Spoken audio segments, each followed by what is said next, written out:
Oh, it is a good day today. One of those days where things just seem to be going right, or maybe I just haven't had the other half of it yet happen.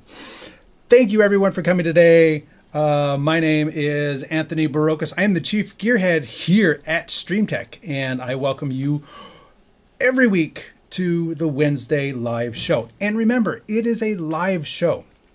You are here, I am here, and the whole point of being here is so that you can ask questions and try to get them answered immediately. It's even better than being in a chat group, because then you get people who answer you an hour later. This is immediate. This is right now, right here. And if you are here, I am here. I will do my best to answer your questions with 20 years of experience.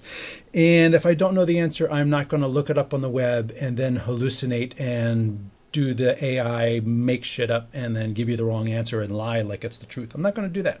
I'll just tell you I don't know. Or maybe we'll figure it out as we go.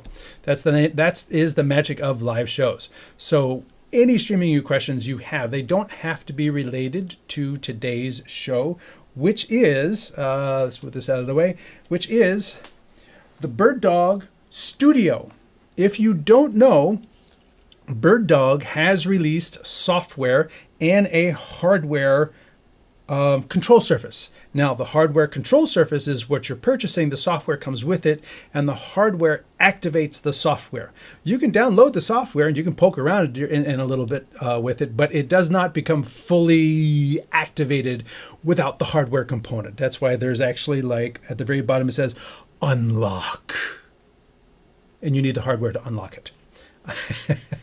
So as always, I love to say hello to everyone, and also let me know where you're watching from today, because everyone is watching from around the world, and that's the magic of live streaming. That's what we talk about here, is enabling content creators and creators to do live streaming and production from anywhere, including Andreas watching again from Greece. Thank you very much. Hey, I'll be back in Europe. Maybe I'll come, maybe we can put together a trip. I'll come over and visit. I hope your English is better than my Greek, because I have no Greek. Leo says, hey Anthony, hello from the UK. Thank you very much for watching from the UK. I have a new Osee Tail 2 and Talent. Interested to see some comparisons with BirdDog. Your videos have been a great help. I haven't done a comparison between the Tail 2. Well, I kind of did. When I did the Tail 2 video, I did put it up against the BirdDog. So go back to the live show. There's previous live shows. And for those who don't know, you can, side by side, you can go to, let's rearrange this, the YouTube channel. Everything lives on the YouTube channel. If you're looking for anything, just go to the StreamTek YouTube channel.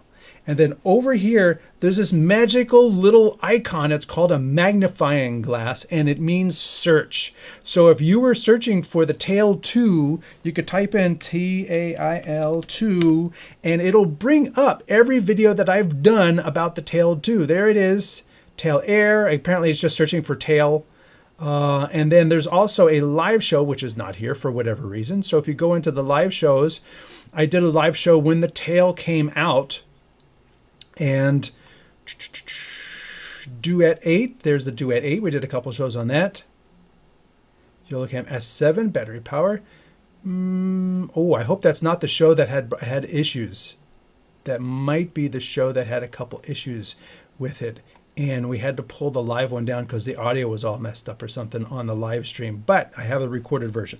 So definitely, I will get that for you. I did a show on the Tail 2 against the BirdDog, zooming out. The Tail 2 really does hold its own, but again, it's only a 5x optical zoom. So 5x optical is going to reach so far, and then it's digitally cropping in. And if you want the full 4K, the BirdDog has the longer optical reach. So, but Osee Tail 2 and Osee Talent User, good tools. Great tools out there, and the Tail 2 is a very nice looking camera. Actually, I'm talking with Osee about putting a Tail 2 comparison, a new one together with Tail 2, BirdDog, and what's the other camera in the $999 range is the PTZ Optics Move SE. So we're looking at maybe putting all three of those together in a comparison video. Let me know if you would like to see that. Just throw it into the comments. Tedson Pozo said, Tedinson Pozo says, hola, hola to you as well. Freddie says, good morning from California. Good to have you back, Freddie. Ooh, Vancouver, Michael, hey, Michael. I recognize that name. Watching from Vancouver, Canada. Thanks for watching. And Mike Sabatini is watching from LaSalle, Illinois. We don't have our California contingent in here yet. And apparently nobody from Africa. Usually we get a couple Africas in here. So again, if you have joined late, feel free to tell me where you're watching from. Love to know where everybody's watching from today. Love to see you chime in. And while the topic for today's live show is the BirdDog Studio, feel free to throw in questions about anything. I'll do my best to answer them unless they're too far afield and would take too much time. But feel free to throw questions in. I'll do my best to take care of you. Like I says, if you are new to the shows, I am broadcasting on Twitch, LinkedIn, YouTube, and 2 different Facebook locations. So I'm getting comments from all of those locations brought to me on Restream. And if you are not a Restream user, I actually have partnered with them to put together an affiliate program. That means you get a discount and I get a little bit too. Just being upfront. So you can actually use bit.ly/StreamTek-ST Restream. And I think you have to use capitals on that for whatever reason. So that is the little thing. Or you, if you're watching this on a computer, you can use your phone to like shoot this thing. And that QR code will take you to the sign up page. And I've been using Restream, gosh, for all of these shows, almost 2 years of live shows right here through Restream. And I've done them in Alaska. I've done them in Canada. I've done remote interviews through Restream. I use it for a lot of different things. And feel free to jump on board if this interests you. It's a cloud production tool. And all of today's comments and the switching between these different scenes with this cool animated graphic is actually all handled in Restream. In the studio, I have a bit of other stuff going on. Let's take this. We'll go to my overhead. In the studio, I have a bit of stuff going on. So I've got the BirdDog Studio app running on an iPad. It's an M1. I know there's M2s, M3s, M4s. I cannot pay to upgrade every single time they fart. So I still have the M1 and it does a great job. It has limitations compared to the M4 and we'll get into that. I have the controller. This is a power cable. It is Bluetooth to the iPad. This wireless keyboard is to the computer that's running Restream. I have another iPad over here for, I'll show stuff later. And then let's go to this one and you can see I have this iPad here and it comes out to this dongle, and this is the magic of the USB-C. Finally, Apple went to USB-C, and finally, as an Android user, I've been using USB-C since like 17, and it finally took to like 2022 for Apple to like, you know, come out with iPads with USB-C, and then finally 2025 till they come out with phones with USB-C, but I digress. Anyway, USB-C comes out, and then over here I have power coming in, HDMI out, Ethernet in, and a UVC 1 in, UVC 2 in. I could do UVC 3, and then I've got a card reader all in this little thing, which is already quite toasty. And then on my older iPad, this has got the M chips and a lightning port, and it's got a single dongle, which gives me HDMI out, which so I can bring this screen into the show and power in. And that's the way this one works. I can't really do anything else with that. I got no audio in and out. I've got no UVC in and out. That's just the old iPad that everybody was settled with for years. Thankfully, we don't have to deal with that anymore. And what you can't see is over here. Let me take that out of the way. What you can't really see is up out of the way is I've got my Director Mini up here, and various other things on the table. And then I even have a Blackmagic Design ATEM Pro 8 ISO over here. Actually, let me hit record on that because I got some ISOs. Want to convert this into a, not going to record. Okay, let me move that over to the other port maybe. Okay, there we go. And then I hit record. Is it going to record? I don't know. It's just not hitting record. Record. There it goes. Finally. So that way I have all my ISOs of all my feeds going through everything. So it is going to be a very complex show, but as always, if you have any questions as I go through all of this stuff, throw them in the comments. That's the whole magic of being part of the live show. And we did have one more person chime in from where they're watching from India. RP Digital Udi is watching. If you didn't know, audio video sync is off. I don't know why the sync would be off, because it's coming in from my Director Mini. I could turn my camera off and turn it back on again. Let's try that, see if that helps sync it back up.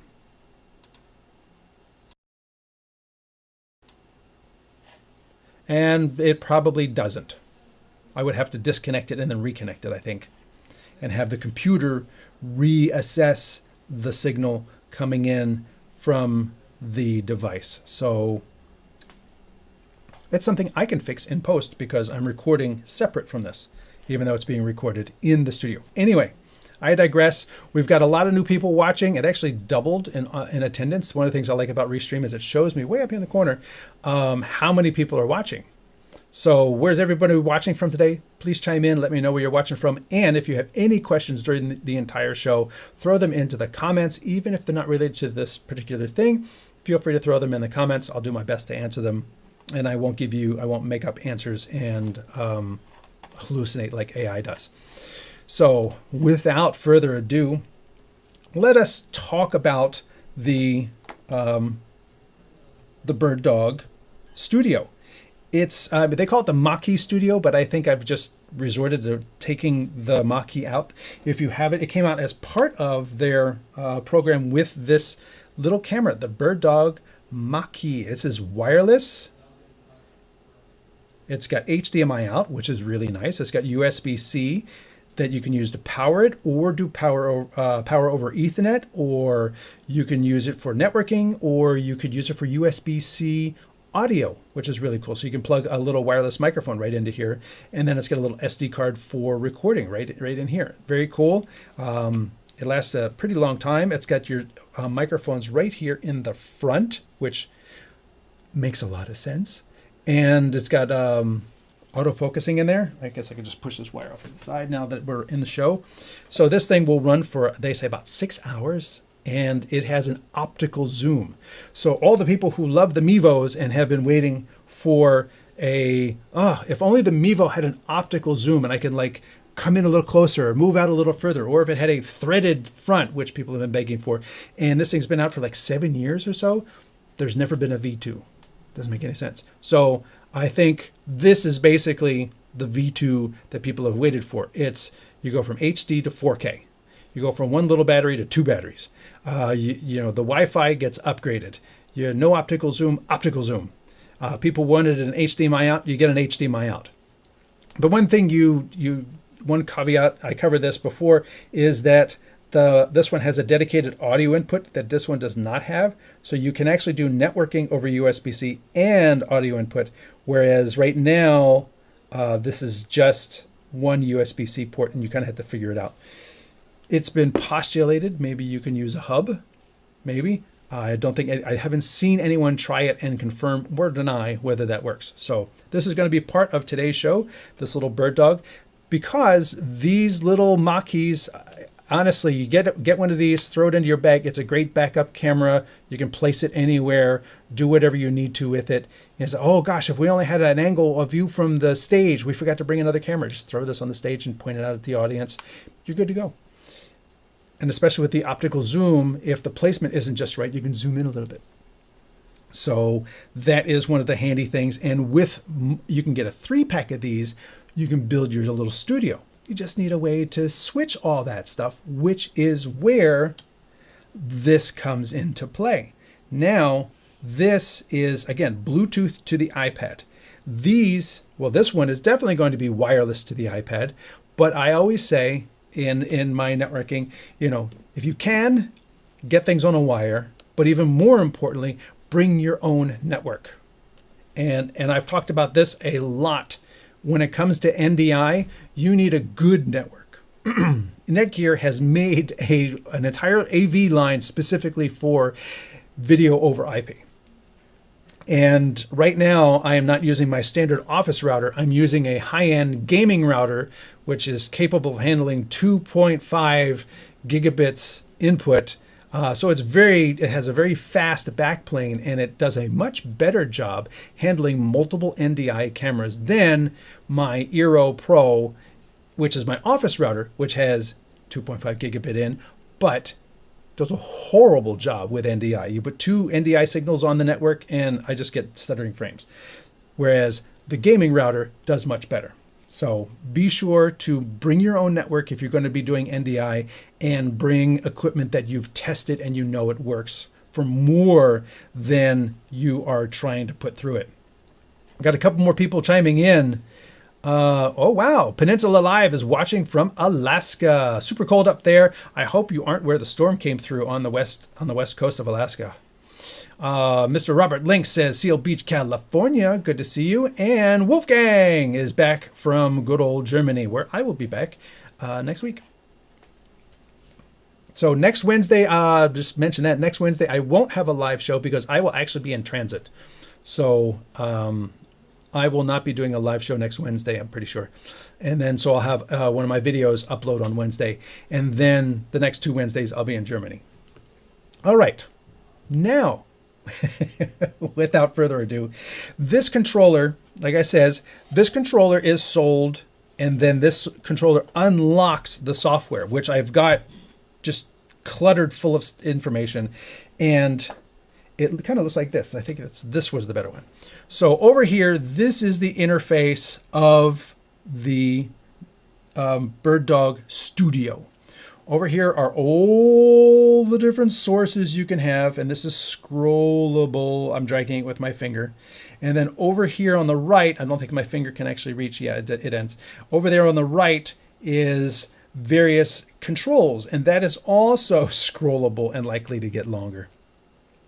Part of the interface that I feel this is going on is it feels super complex. It feels like, how am I supposed to jump between movies and pictures and, you know, graphics or a PowerPoint and my cameras and different things when they're all on different tabs? That's just, but it's all handled by your favorites tab up here. That's going to be the key thing.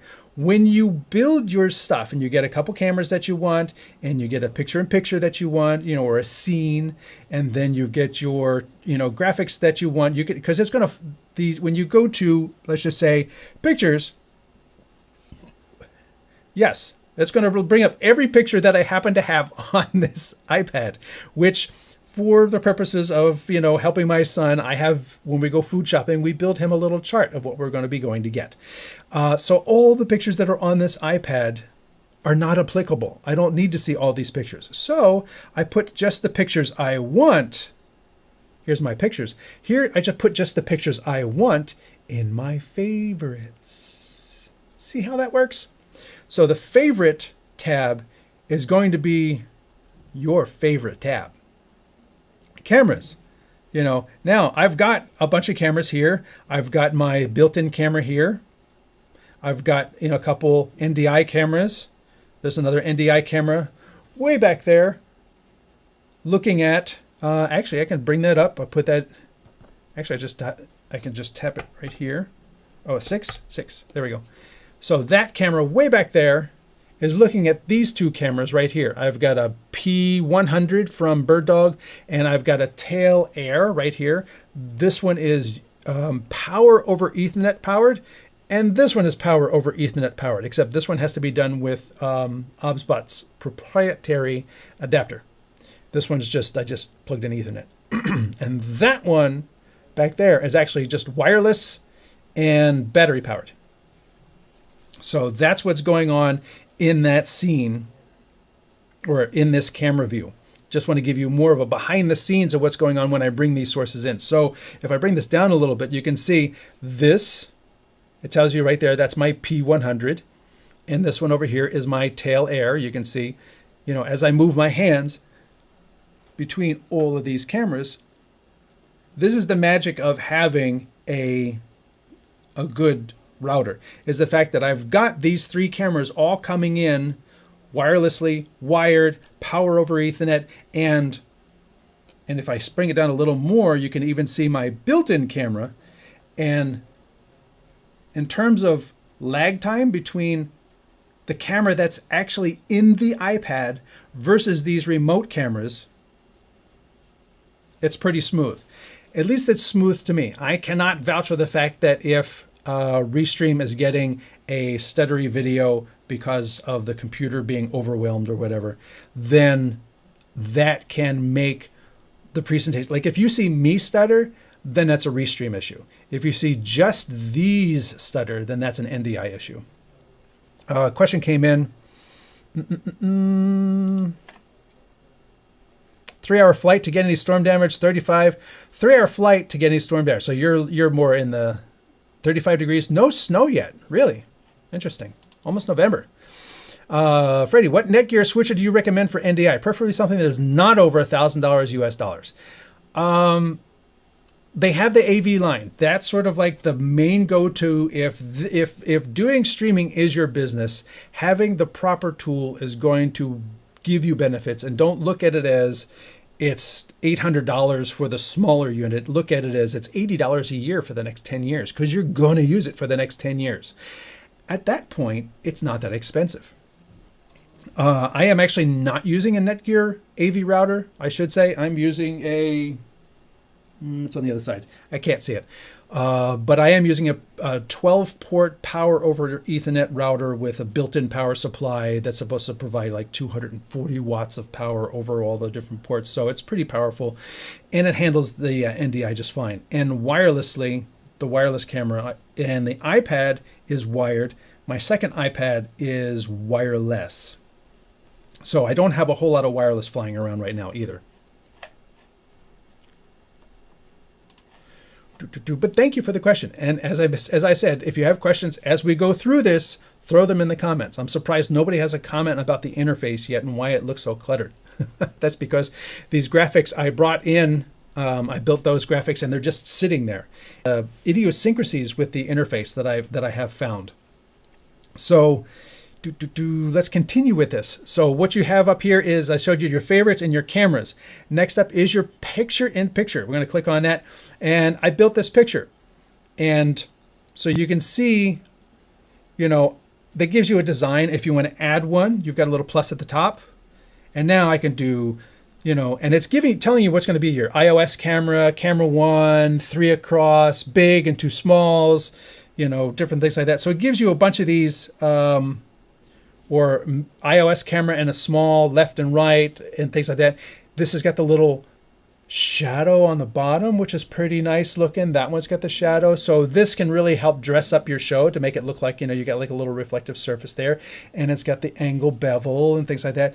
But like with this one that I use right here, it says iOS and camera 1. But when I went, let me cancel this. When I went, I didn't want the iOS camera to be here. I wanted, you know, a slide, like a PowerPoint to be here, and then camera 1 to be over there. So I just did that. And when I bring that up into preview, you can see, well, because of the graphic, let me turn that graphic off. There we go. Pip. So now you can see that I've got the slide over here, and then, yeah, my BirdDog camera is set up so that I could point to the graphic right over here as if I'm talking about it in this thing. Now, in the director, I'm over top of a background, and over here in the BirdDog Studio, I have a graphic on the opposite side to move over. You can change all of this. You can change the background. You can change the border color, and all of that is handled. You select it, and then you hold it, and you can see you can duplicate. So once you get something you like, you can just keep replicating it across. You can rename it or name them so that you can see what they are, because it doesn't show you the cameras live. And what that means, it's reducing the overhead. So if you have 7 of these, it's not going to be showing the cameras in all 7 little windows.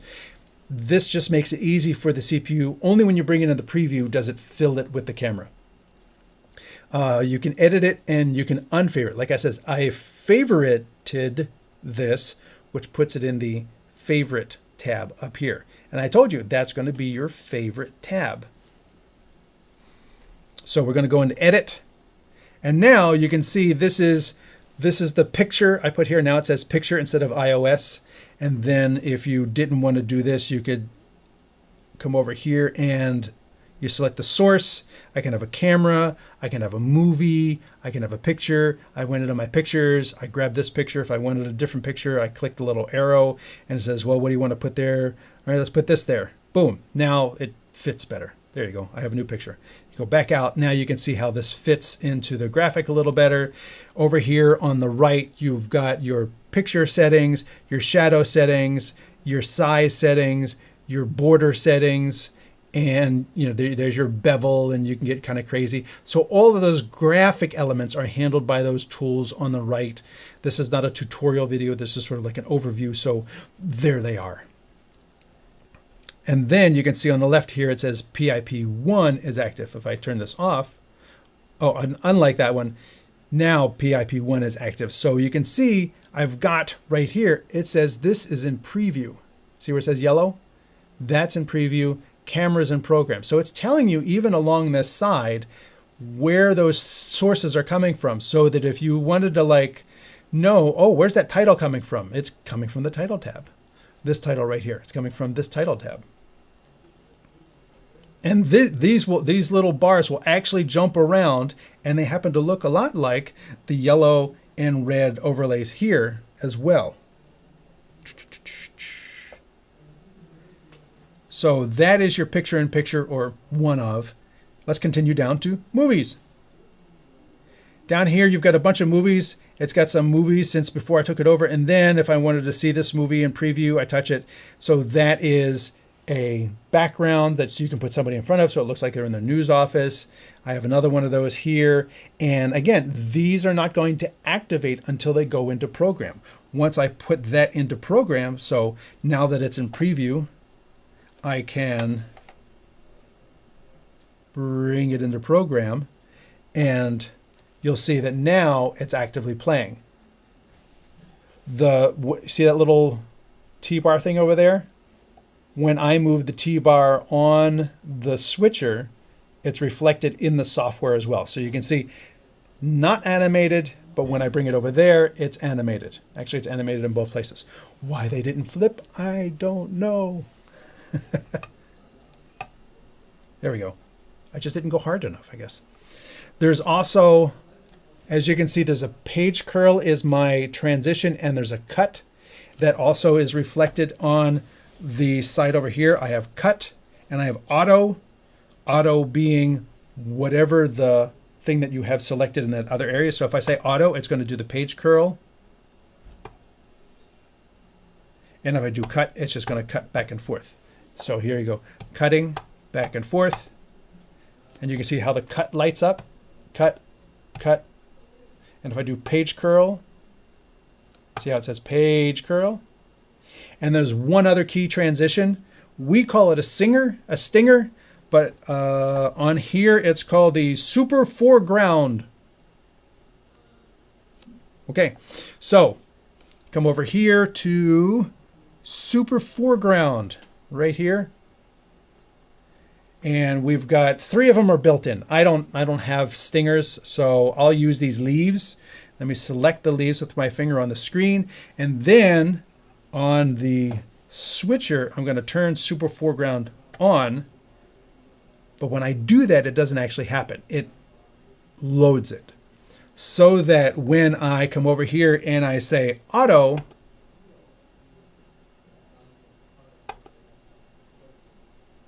it's using this as a stinger to cover over the transition behind it. Now, interestingly enough, cut still works.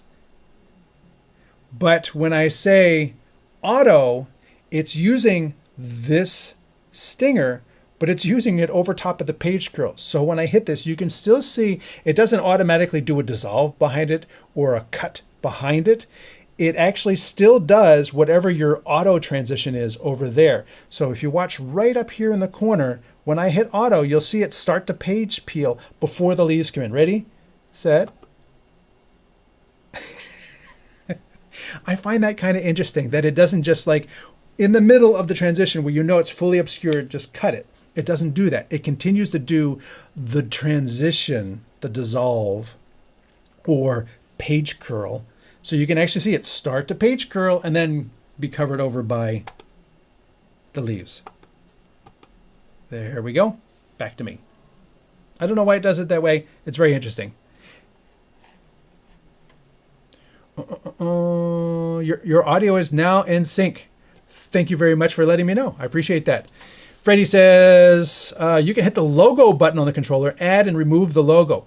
Yes, thank you for that. I didn't get down to the logos because that's way down there on the list. But since you mentioned it, we'll throw that up there. There's a logo button. Let me turn the super foreground. I'm going to turn the super foreground was on. I just turned it off. There's a title on, a UN title on, and a logo on. Now, this one means when I use this stinger, it gets used. Makes sense. This one means turn it on. As you can see, it just happened right, trying to figure out where, right here. Title on, title off. You title on, you title off. Logo on, logo off. And logo on, pop. Logo on, pop. It doesn't fade on. I haven't found a way to make it fade on yet. Logo on. Maybe if I hold the button. Nope, no settings. Logo on.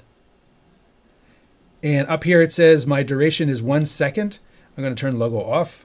So this is interesting in that if I use the buttons up here, logo on, it's reflected down here. So no matter which surface you're using, you can still, it's reflected on both. So technically, interestingly enough, you can use this as a dual operator setup. One person's using the iPad and be setting stuff up while the other person has the physical control surface.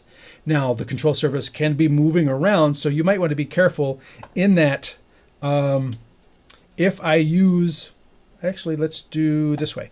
If I use this button over here, I'm going to be rotating through the screens. So somebody might be trying to do something on the iPad, but the control surface is jumping around between things in the axis. So while you can, oh, look, I'm going to turn this on, I'm going to turn that on. I can be doing things on the iPad. The control surface still has priority and can grab the iPad like, oh, let me go into my camera settings. And then somebody else goes like that. Oh, no, oh, wait, I was, you know, so I kind of take back what I said. You can't really use it. I mean, while you can, not advisable. Is the camera a BirdDog Mach-E? The camera, this one is a Mach-E Live or Mach-E Mini. I think Mini would be a better idea. This is the Mach-E Live, and my main camera, as I've mentioned many times, is a Sony, so that I can, you know, I can hold things up to the camera. Oh wait, let's do it this way. I can just hold things up to the camera and it'll focus on it real fast. And other cameras don't, literally just do not work that fast. I've tried. This camera does not work that fast. None of my PTZ cameras work that fast. So that's why this camera remains here. Although sometimes when I do this, okay, I didn't actually want it to focus on my hand, but that's why I have it there, so that I can hold stuff up to the camera, like the microphones, like the ports and things like that, and it will focus right on that for me, and then back to me when I take it out. So that camera is a ZV-1, but we will be using the Mach-E in a minute. And Peninsula Live actually super chatted me $1 or $2. Thank you very much. I appreciate that. I don't have memberships available just yet, but I hope to have that figured out in a little bit. Maybe while I'm in Germany, I'll have some time to figure that out.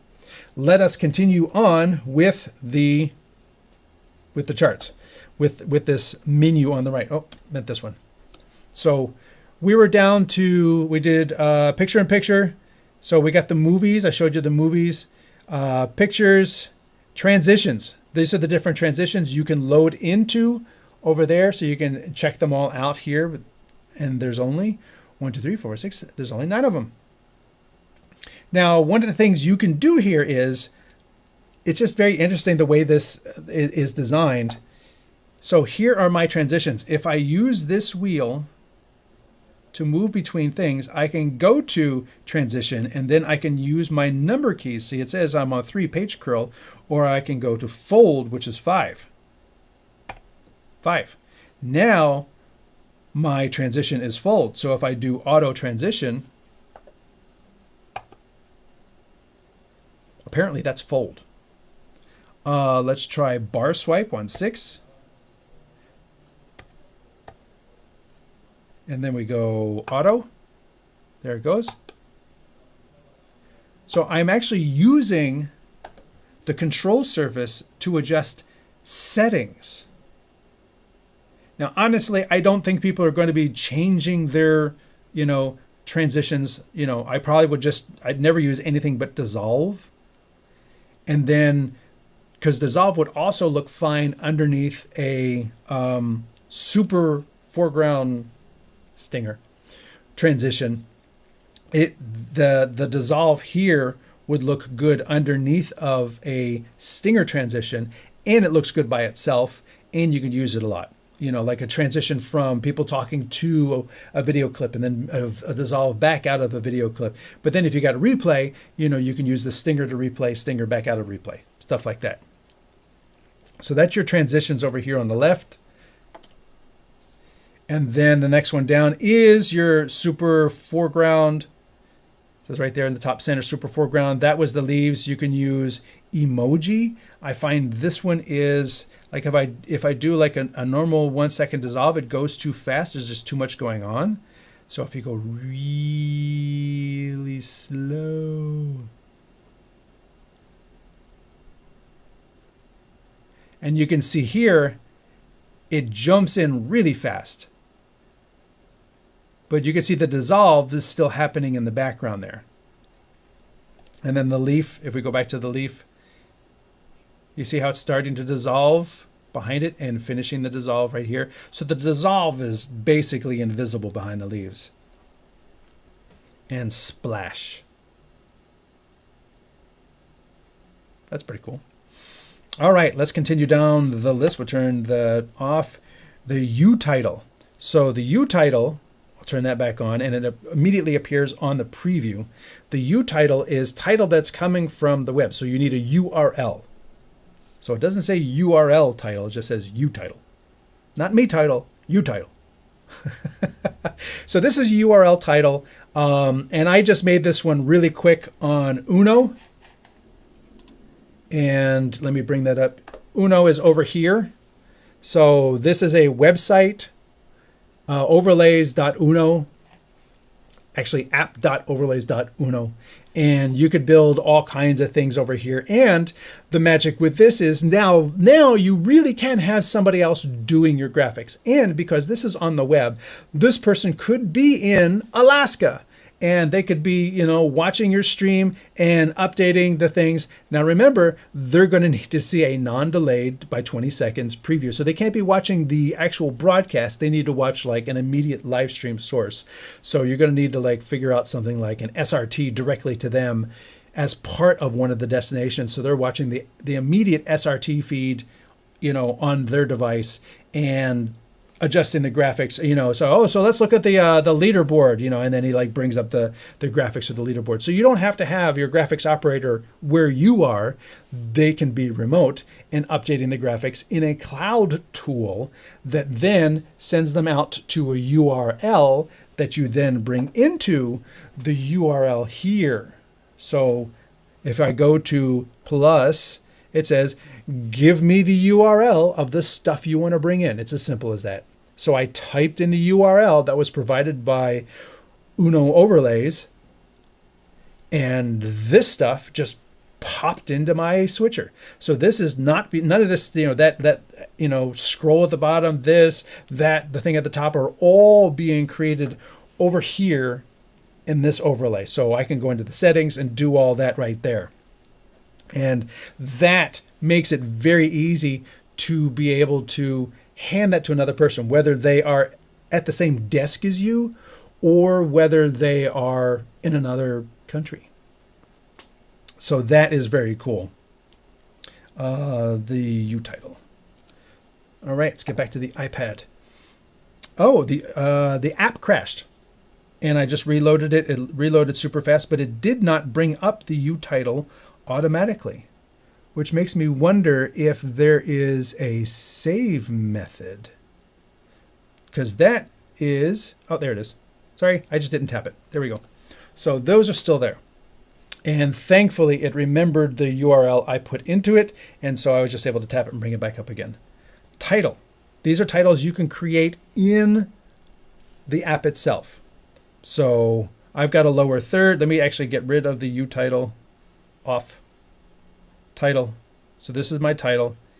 And then when I want to bring it on, actually having these clear, it makes it a little easier. I can bring the title on, and fades off. That's nice. Fade on, fade off. I don't know why logo on pops on, logo off pops off. I guess maybe they assume that it would always be there. But if you just wanted to like put a bug up for like certain times, and it just seems, I'd rather it fade in and fade out like the title. Fades on, the title fades off. Much nicer.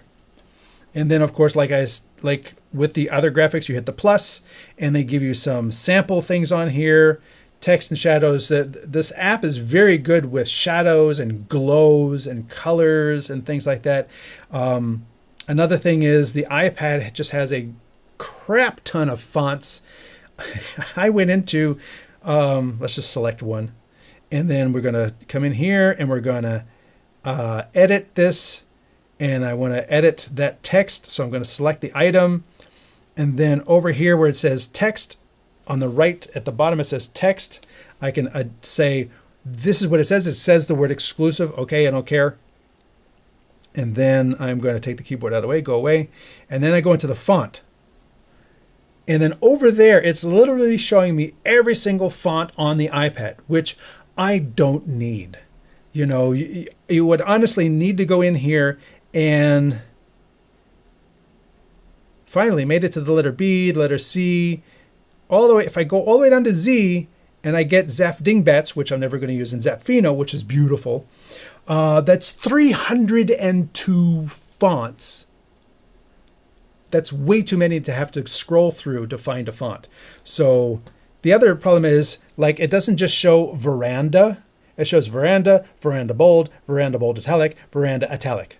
Yes, technically those are 4 fonts, but because the app apparently doesn't have a way, or iOS doesn't have a way of enabling you to select bold, italic, or regular in this app, that it has to list all of those out as 4 separate fonts. And it's like that for every single font.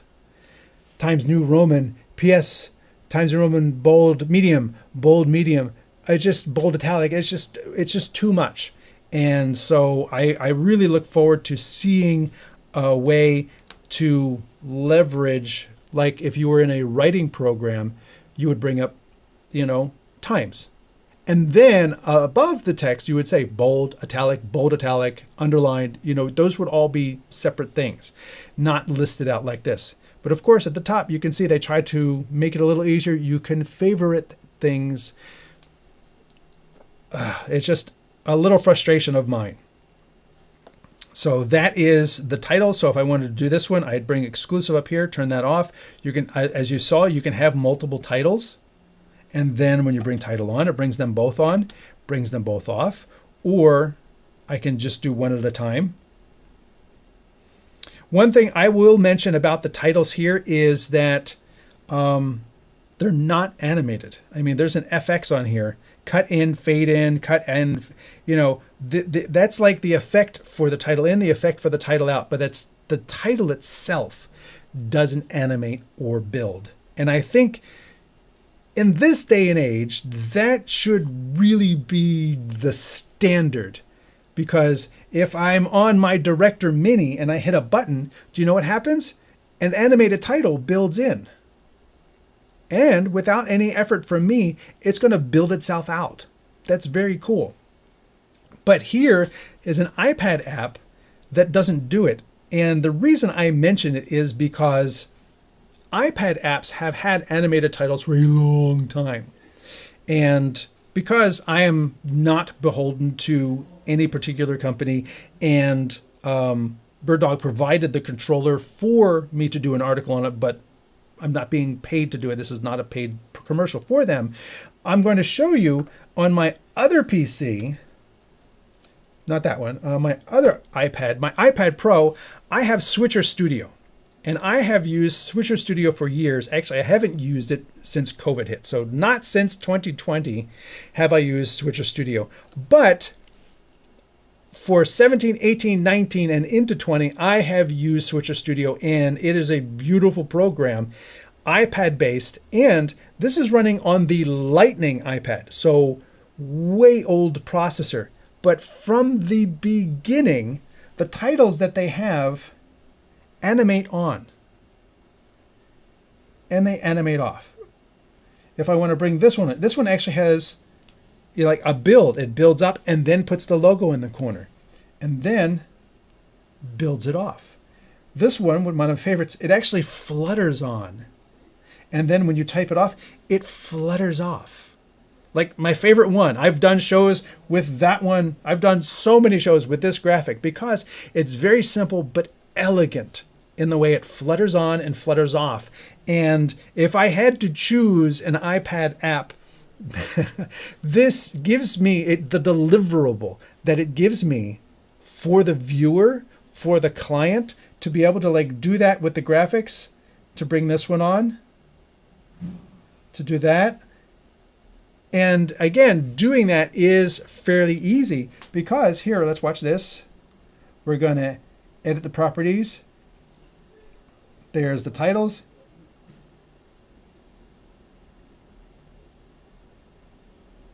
You can see there's the title, you know, Helvetica.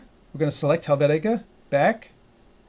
And you can see there's still no bold. There's no Helvetica bold, no Helvetica bold italic. You have to select those as different buttons. So it's more of an iPad thing, iOS thing, an Apple thing than it is a problem with the BirdDog Studio app or Switcher Studio, because they both have the same. You have chosen Helvetica. You can now not make it bold. You have to go in and you have to choose Helvetica bold, you know, which apparently I don't have on here, which is very weird.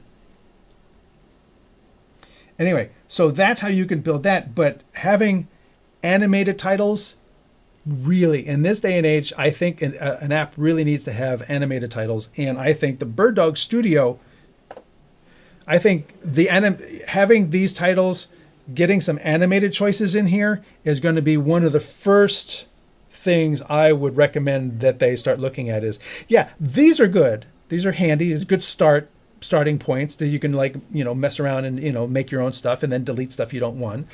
But being able to have animated titles right here would be, you know, the first place I would start. And I say that because even in Restream, if I go into Restream itself and I say, hey, you know, where's everyone watching from today? This is a web graphic right here. And it's building in and building out. So having animated titles, people really kind of expect that at this point. And, you know, I'll do a little plug here just because we're at that point in the show. If you are interested in Restream, I have partnered with them, and you can, and we have an affiliate. So you can go to bit.ly/Restream. And Restream is what I'm using for the broadcast to 5 destinations at 1080p. I'm using it for all of the comments coming back from those 5 destinations. I'm using it for this little animated graphic and everything. So it's a very handy tool. And I have 3 different scenes. I got a pre-show scene with the bottom scroll. I got a main scene with just me. And then I've got a scene with just this. So it makes it easy to bring this in and bring this out. And if you had a phone or a mobile device, you could just scan the QR code right there, and that would take you right to Restream. Again, it's an affiliate code, so you get a little bit off. I get a little bit, yay, just being upfront with you. And back to me. And you see how it just fades out? Fades out. I like fades out. It's a thing.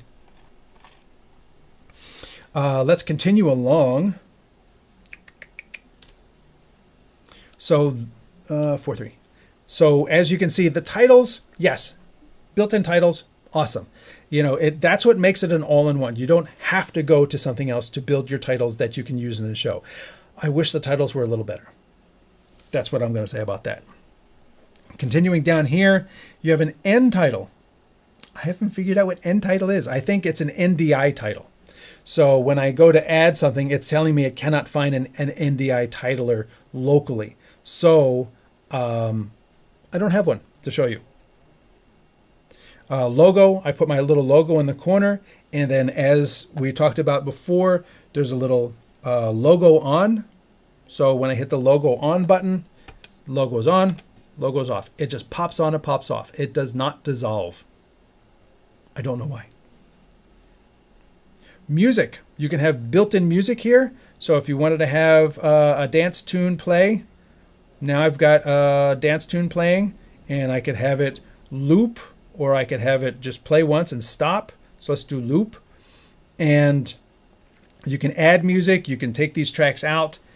And as we were talking about before, if you wanted to quickly access these tracks, you know, you use this little scroll wheel right here, and you see how that track is playing, and then I can click 2, and now it's going to play that track, and I can play 3, and it's going to play that track. And it's just by jumping up and down between these different fields or tabs, and I can get to the music tab, and then I can play a piece of music.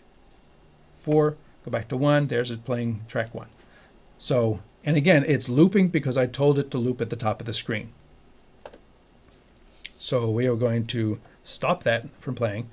That playing music will bring me to the audio mixer. So here you can see camera 2 is hearing my audio. And you have, you know, audio follows video for just certain cameras, including your mic and movie, just your video camera inputs, which is going to be really handy if you're doing a podcast and you want to run a person's audio directly into the microphone that is facing them. Then what it's going to do is the audio follows the video. Oh, I see. Audio follows. Sorry, I'm thinking video follows audio. What this is going to do is when you switch on a particular source, it's going to turn on that audio on the bottom. I was thinking video follows audio, which is a whole different thing. Not available here. But what is available here that I found really good are scenes. There's audio scenes. So you can very quickly switch between 4 different audio scenes that you see these icons right here. Well, they are also right here. And with these 4 buttons, if it kept it through let me see if it did. Yes, it did. So let me go back to my music, and let me come down here to this dance track. And now that's gonna, is it playing? Yes, it is playing. So go to my audio mixer. And if I go to track scene 4, does it show you? Right here on the very right, you look at that 4th icon. It's showing you ever so briefly that I've selected it. Instead of getting brighter like the buttons do, this one gets darker. So it's showing you I'm selecting scene 4. That's giving me, like, this could be pre-show. So all of my microphones are off, including the built-in microphone on the iPad, including any movies. All of that is off, but it's playing pre-show music. So that way I could have a scene for pre-show where a video is playing, the audience is watching something, and there's some just background music playing, blah, blah, blah, blah. Once I go to the show, I can switch it to scene 2. Now ready? Scene 2. Now my music off. Now my microphone is on. Welcome everyone. Hey, today we're going to be talking about this, da, da, da, da, like your voice of God thing. And then you want to get into the actual show and have those cameras, microphones live. Now I'm going to go to scene 1. Boom. Now my microphone is dead. All of the cameras are active and the music is still off. When the show is done, thank you all for watching. I can go back to here. Thank you all for watching. And then go back to my pre-show with the music. And all I'm really doing right here is I'm hitting scene 4, scene 2, scene 1, scene 2, scene 4. That is super handy. That is super handy. And then I should also mention that if you're in the audio mixing tab, you've got 1, 2, 3, 4, 5, 6, and you've got audio adjustment right here. So that is pretty cool. Freddie says you can fade the titles in and out. You can also bring them in from the left, right, top, or bottom. Just hit the FX button on the iPad. All right, let's do that. Yes, the titles, yes. But the problem I was having was with the logo. And the logo just pops in, but it does not look like there's any sort of FX here. Yes, the titles, yes. We talked about how the titles do have FX and you can bring them in and things like that, but it's not possible with the logo, which is the thing that was bugging me. So if I want to bring the logo in, it just pops in and pops out. The titles, yes, do indeed fade in and fade out. So we were down to the audio mixer down here. And next up is your settings. As you can see, my BirdDog control surface is connected. It is locked to this control surface so that, you know, it doesn't, I guess if you got multiple studios. System video mode is 1080p at 30 frames a second. There's a note that if you want to try to bring in stuff that is 720p, yes, it'll transcode. It's just going to use more CPU cycles, more processing to transcode all of these different inputs to the output format. So yeah, you can bring in 1080i, you can bring in 1080p 60, but it's going to convert everything to this format. Content mode, stream settings. So you can set your stream right here. You get your video bit rate up to 9 megabits down to 3000. Your audio bit rate 128K, and then as you can see, you can adjust the frame size here. Stream settings, stream 1 destination right over here is where you can have stream 1 destination, stream 2 destination, stream 3. RTMP only. Oh, and it does have Facebook and I thought this did not. So this is cool. Facebook and YouTube preset APIs, so maybe that means we can pull comments back, but I did not see a comment tab over here to make it easy to show viewer comments as part of the show. So and I'm not streaming, I haven't tested that, but RTMP, and this is where I was talking about, like if you're sending it to YouTube or to a client's destination, then, and you had somebody remote, you can use the second destination to send it to them directly. NDI receiving groups, NDI sending groups. So there's a lot of NDI in here, and that's where I'm bringing all my cameras in. Mic and line audio delay, because remember, if you're bringing your microphone directly into the iPad, not that there's a microphone in, it would be on the USB dongle. Like if you had a little audio dongle like this that goes to USB, then you could plug your audio, or even just a USB interface, bring your audio directly into the iPad. It's going to be getting there faster than your NDI cameras are. So you might need to add just a little bit of delay, like 60 milliseconds, which is about 2 frames at 30 frames a second. Pan from preview to program. You can use your fingers. Not that I want to do it. Actually, it's not using my fingers to do that. Display preview program safe area. That's what I have it. I have it doing that oddly enough because there's no interface gap between these two windows, and I found that when I turned that off, it all just kind of runs together. And I felt it would be better if there's like a line going down here, so that I know I've got 2 windows and not one big window. Because if I turn off my title, now all of a sudden, like, where does the 1 frame end? I mean, obviously somewhere over here and somewhere before that, but it's not. So that's why I left the preview and program on, so that I know I have 2 windows up here.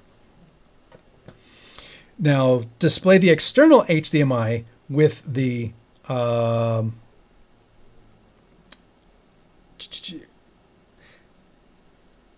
There's a way that you could actually display the preview program on the output, which I wouldn't recommend doing, but you can do that.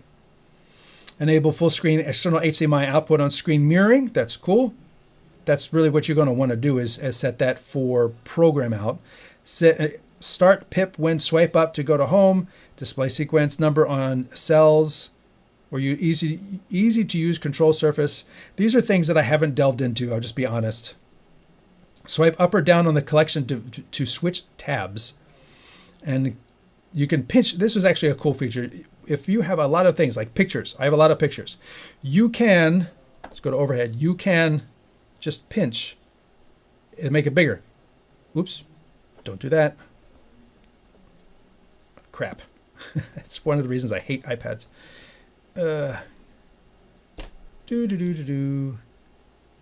All right, I was in, just like that. You can force the app to close, which I did not want to do. Pictures. Let's try that again. There we go. There you go.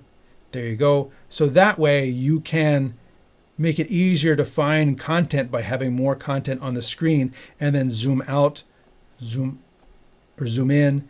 So you're using your pinch to zoom that you're used to using, but you're able to use it on within the content in the app itself, which is pretty handy. And that also works with cameras too. So if I needed to see more content, I could make these bigger or smaller. Come on, back out, back out. Oh, thank you, iPad. Now it's too small.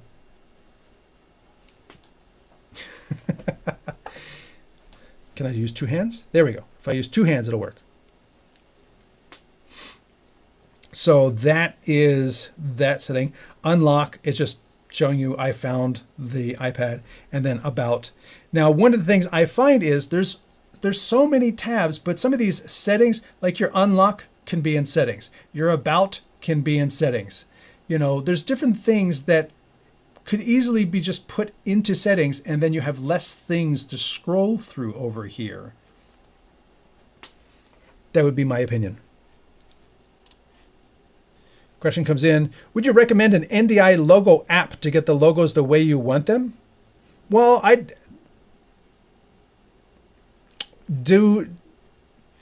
don't know, because I have not brought an NDI source into this app to know if it fades in and fades out. I have the web interface, I have the URL title, and if I bring the URL title on, nope, that just cuts in and cuts out too. So even if it's URL, boom, there's all my graphics. Boom, they're out. Maybe there's a way to fade that in that I haven't found yet, but like if I add a camera to my preview, I'm fading, but it doesn't bring the graphics which are in preview over to program with it. It's a separate thing.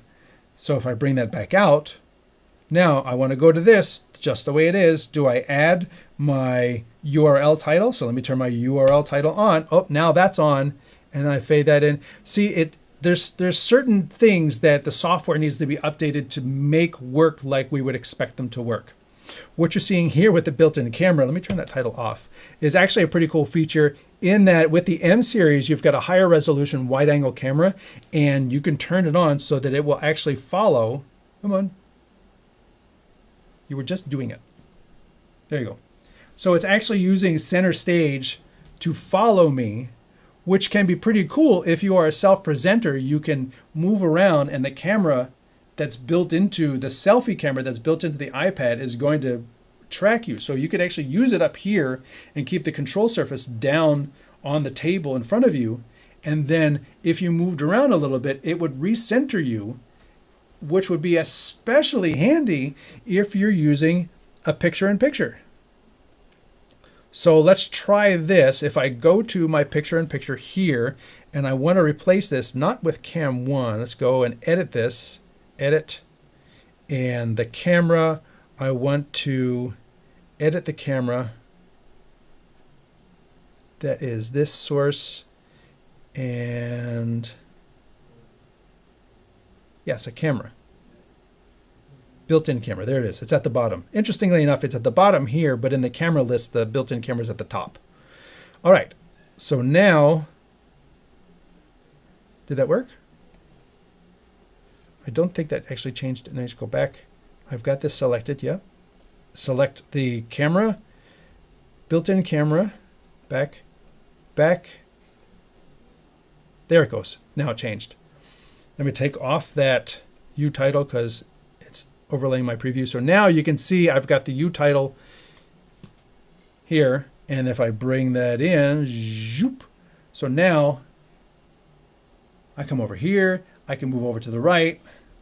And it's going to try to keep me framed in that frame. Even though I'm moving around, that can be pretty cool. One of the other things that having a USB-C device allows you to change what you've got going on in here. Not just built-in cameras. As in, if I wanted to, I press and hold. And you can, if you disable this, it'll actually just collapse up. Let me touch on this color grading thing. It says you can color grade. I've got different cameras down here. Let's just say this camera, which one's that? That's the Mach-E? Oh yeah, there's the Mach-E. Let's point it this way. Let's just say this camera was the wrong color, right? And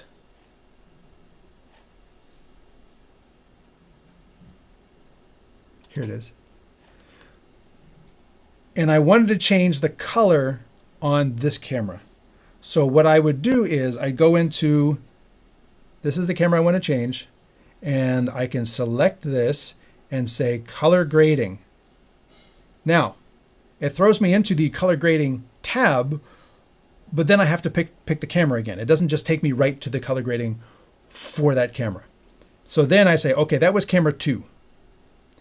And it says right here, because I was playing with it, Kodak 5205 Fuji 3510 Cube. You can load a LUT into your cameras, which is going to be a fantastic thing for people who have been asking for this from other sources. Say, listen, we're shooting in a flat profile, but I need the switcher to fix all of our camera inputs for live switching. This one will do that. Yay. But what it won't do is you can select between all of these different LUTs and cubes and portraits and just cinematics, and all of these are just, yay, great. But if I just wanted to adjust the brightness of that camera or lower the contrast of that camera, the color grading allows you to load a LUT, but it doesn't allow you to tweak the color of that camera, just tweak it. There's no just simple processor amp, proc amp that lets me pick a camera and say, yeah, this camera a little brighter, this camera is less blue, so that all my cameras look okay. So if I've got 3 matched nice studio cameras and somebody walks in with a GoPro and says, can we have a wide shot of the whole room? All I've got is this GoPro, and you need the GoPro to match everything else. Having a LUT doesn't help you. Being able to manually go in and push and pull the settings is going to help you. And that is not what you find here when it says color grading. It should say LUT, because that's really the only thing you can apply when you apply a grading to these cameras is you can apply a LUT. So I was kind of disappointed by that, but I know it's going to be something that a lot of people who shoot, you know, flat or log on their cameras, but want to be able to live stream from those cameras, even though the camera doesn't give you a proper output, you know, a 709 output, that can be fixed in the BirdDog Studio app. Yay! But on the same hand, I'd love to have manual controls added to each of these cameras. So here's hoping for an upgrade. So anyway, built-in camera. Sorry for the digression. You select built-in camera, you get the color grading, you can add it to favorites. Remember I told you the favorite is going to be your favorite thing? That's where the favorites is. You can rotate the camera, which I had to do because it was upside down. and you can disable it. We're not going to disable it. What we are going to do is we're going to go into the gear icon. There's a gear icon over there. That's actually going to be your favorite icon. The gear icon takes you into the camera menu. And then once you're in the camera menu, you see where it says built-in camera? So I got the camera mode, built-in camera, flip the camera. I've got it flipped. I've got it on the selfie camera, not the rear cameras, because the rear cameras are just looking at the table. So if you wanted to, this is actually kind of cool. You can say rear camera, turn off the selfie camera, don't flip the camera, and then multicam. It will actually use multiple cameras. So this is not the high-end iPad. So all I have is ultra wide and wide. But now when I go back to my cameras, I've got 2 cameras over here. And if I had 3 cameras, I would have 3 cameras over here. And you can switch between them as if they're different cameras, because they are. So you can have a closer shot and a wide shot from the same iPad if you're using the iPad as one of your cameras to cover an event, which is pretty cool. That was also available in Switcher Studio, so I'm glad to see it here. And they just line up just like that, and switch between the wide and the ultra wide, the wide and the ultra wide. Like they're separate cameras, but like I said, they actually are separate cameras on the back of the iPad. So you actually get to see those. Next, not done yet. Built-in camera. That third thing over there, that third thing is UVC input. So we hit that. Now it's going to see whatever cameras it sees coming in via USB on your dongle. Remember we talked about this? Over here, I've got this dongle connected to my iPad. I have a converter, which is actually warm, so I know it's on. And I have another converter over here on this blue cable, a USB converter here, a USB converter here, Ethernet, HDMI, and USB power. So all of this is being handled by this little converter, which is nice and toasty. So I know it's working. It's busy doing a bunch of stuff, handling all that data in and out from my NDI cameras, giving you the video feed, driving power, and giving me a camera, which you can see right here. Now, it doesn't see that second camera. It doesn't even show up. Now, I don't have any of the cameras on yet over there. I don't have any of them on, but you can see right here, I can have up to 4. Remember, I have an M1 iPad. So it's limiting what I can do. If you have an M4, you will likely be able to have 4 inputs. I don't have an M4. I don't have an M3. I don't have an M2. I have the first M1 iPad with USB. And I also have a Lightning iPad, which means Lightning wouldn't show me any of these. But because I have a USB iPad, I can bring in a USB source. So we're going to turn that on. Go back to camera. And there's my USB video. Actually, what I wanted to do was I wanted to have, let's see, that is this input. Actually, it says cam.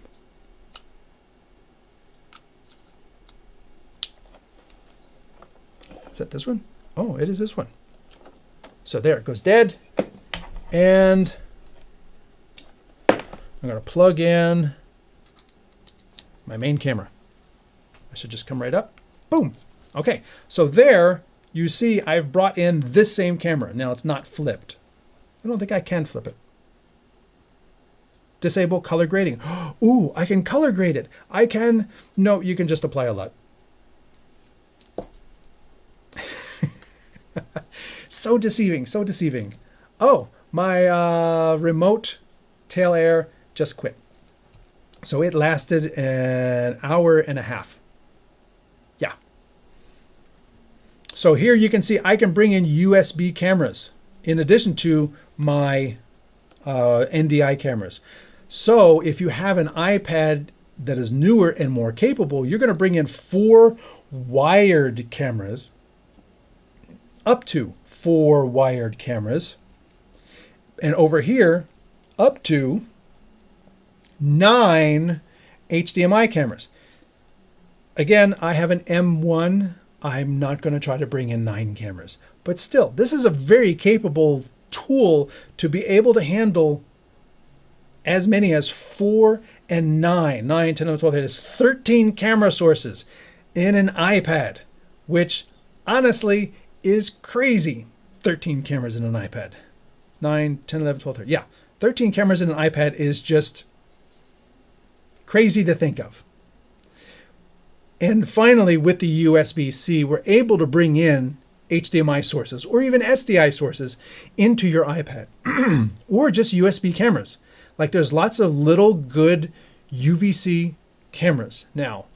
So if you wanted to do a podcast, you could do a podcast just with 4 little USB cameras coming into your iPad, and then it can auto switch. There's actually an auto switch in here. I'm not going to get into that. But this is how you can bring in and see all your cameras. You can see none of them are favorited up here into my favorites menu. There's one other icon, actually 2 other icons I haven't hit yet. See the little eye? The eye just gives you basic information. Throughout the app, you will find that the eye will give you, this is what you're looking at, this is what you can do, this is this, and this is some of the limitations. So it's a little help guide. It's a little help guide sprinkled throughout. So if I'm in camera, if I'm in PIP, you know, you'll see that little info icon pop up here and there. And the camera icon, the camera tab is one where you do see the little eye icon just to give you a little bit of information and help. Next up is that little PTZ icon. Let's go to my PTZ. Boom. Now, it throws up a PTZ screen. You get to pick what camera you're working on. It doesn't work such that, oh, I want to go to my tail air. Here's my tail air, which is plugged in, so that's why this one's still working. In PTZ control, when I click on PTZ control, this time it does take me to that camera control. Remember where we're talking about, when we talk about color, color doesn't take me to that camera color. Color takes me to the color screen. This one actually does take me to not just the control screen, but brings up that particular device. So, well, let me back out so I can bring up that camera. So this is the tail air. And if I click on this, go to PTZ control, now I'm actually handling this camera. So I can zoom in, I can zoom out, I can change the focus, I can say it's a white balance and exposure. One thing that I've noted is that we have all of this space and we have super teeny labels. Like even with my glasses on this screen, they are like 5-point font. There's no need for this to be like this. You know, I would definitely call for a software update and say, first thing, make these damn labels bigger or rearrange the interface, you know, the white balance and focus, put that down here going across. The recall speed doesn't need to be a slider. That could be like a pop-up control or something like that, or a slide control. That could be moved somewhere else, and then give more space to these zoom controls. And the focus does not have a speed control, and the zoom does not have a speed control. So they actually, I feel, need to be slower. And when we get to the actual joystick control, I find it's twitchy and fast.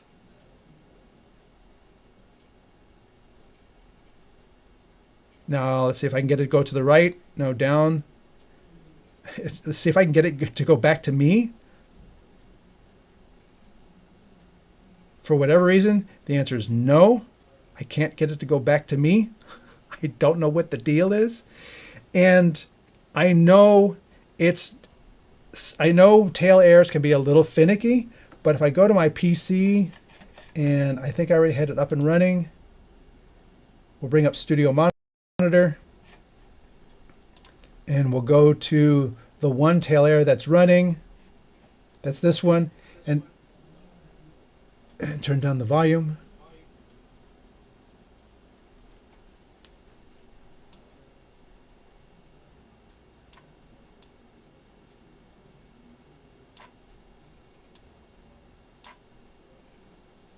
That was not difficult. So I do believe some work needs to be done here, because what I just did very easily using NDI Studio Monitor on a PC using this joystick control. Sorry, I didn't make it bigger. What I just did on NDI Studio Monitor, moving this camera around very easily and without a whole lot of fuss, I was not able to do with the on-screen joystick controller in this interface right here, and I don't know why. And it's not limited to the tail air. I tried to do it with, let's go to cam 1. Will it switch cameras? No. So I have to go back out. I have to switch to cam 1. That's the P100. Hello, P100. Oh, that's 60 frames a second. I can see how smooth that is. All right, so let's click on this. We want to do the PTZ control. So it automatically switched to camera 1. Thank you very much. I love it when software does a little bit of help. And if I say, okay, I want to pan a little bit to the left here. Whoa, okay. I don't know where it thinks it was going, but that was not where I wanted it to go. So let's come back over here to my PC. And then we are going to jump over to my P100. There's my P100. And I am just going to like, we'll come down a little bit. And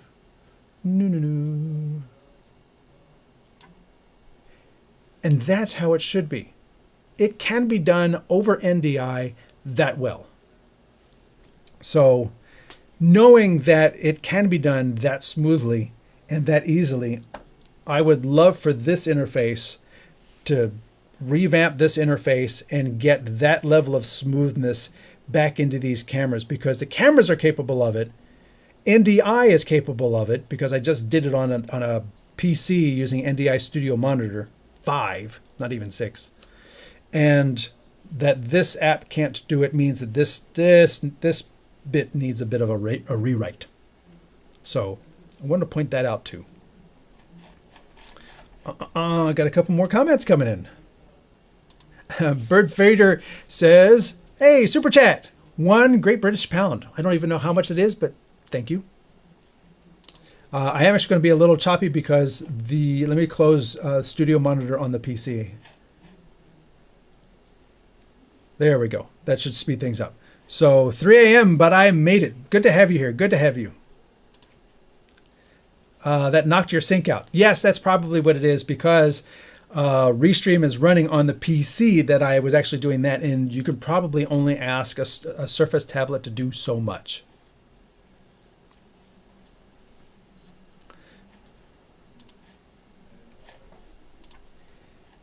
Is this just a rebranded Top Director? I feel there is similarity there as well. But also, when I went to Top Director's YouTube page, there has not been a video posted on Top Director's YouTube page for a year. So my end user thought is that it was purchased. And that's why the Top Director YouTube site does not have a lot more content on it for this past year. I believe that BirdDog just purchased the software, and I don't think it's a license, but I think that the fact that there has been a lack of content coming out from the Top Director team authors to promote and instruct on their software, I think that basically meant that it has been purchased. That's my guess. I don't know for sure. And on the BirdDog page, it does not mention Top Director at all, but anybody who is familiar with Top Director and goes to look at the Top Director software will see that the interfaces are very, very similar. So you can say that it has been ported over. I would be willing to guess, and again, I don't know this for sure, that it's under new ownership. Maybe still the same author, but a new direction, new people overseeing it. That would be my guess. So again, thank you all for being here. It has been an hour and 40 minutes for my stream, only an hour and a half for the actual on live. But as always, I love to thank everyone who comes for these shows from around the world. If you haven't chimed in already, feel free to chime in where you're watching from. And if you had any questions on Restream, no, not Restream Studio. If you had any questions on BirdDog Studio, feel free to throw them in these last few minutes we have together. As always, I do appreciate you being here. And if you are watching on Twitch, LinkedIn, or Facebook, do know that all of the content is over here on the YouTube channel.